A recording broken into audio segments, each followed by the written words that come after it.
This morning, a major setback for Bryan Kohberger's defense. Multiple new rulings from the judge set to oversee this quadruple murder trial, knocking down all of the defense team's efforts to get key evidence tossed out. This is State v. Kohberger. Cell phone and email records, surveillance footage, even Kohberger's past Amazon purchases, potentially all now fair game for prosecutors. But most significant of all, the judge refusing to toss out DNA evidence linking Kohberger to the crime scene, including DNA investigators found on the button of a knife sheath left near the bodies of two victims, a statistical match to a swab taken from Kohberger's cheek during his arrest in 2022.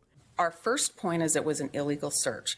The judge appearing deeply skeptical of the defense team's arguments to exclude that DNA at a hearing last month. When there's a DNA match between the DNA and the sheath and Mr. Kohberger, isn't that probable cause every day and twice on Sunday? Now finding no constitutional violation from investigators initially running the DNA through public ancestry websites to build a list of possible suspects, explaining Kohberger exposed his DNA to the public by leaving it on the sheath, thus forfeiting any reasonable expectation of privacy in the DNA left behind.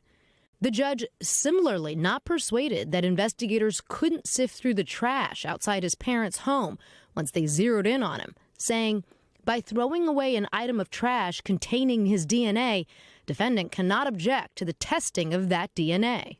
These latest rulings a significant boost for prosecutors heading into trial this summer as they seek to try Kohberger for the murders of college students Ethan Chapin, Xana Kernodle, Kaylee Gonsalves, and Madison Mogen.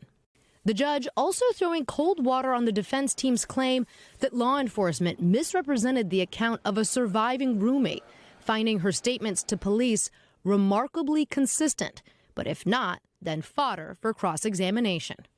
And the Gonsalves family releasing a statement after the judge's ruling saying, in part, it's always a double-edged sword waiting. You want the right decisions to be made, but you also want them to be made quickly, adding, in the big picture of life, justice is just moments away. Perhaps not unexpected, but a big blow to the defense. So where does it go from here? Yeah, so these were about motions to suppress. That's about how the evidence was obtained. They said it was illegal. The judge didn't agree. They still have an opportunity for more motions ahead of trial. Those are motions in limine. They try to limit the sort of damage that could be done for what would go to the jury. So that's still another opportunity. But this is going to be hard. They cannot appeal these rulings. They have to wait until after a verdict, guys. Okay, Laura, thank you for the update.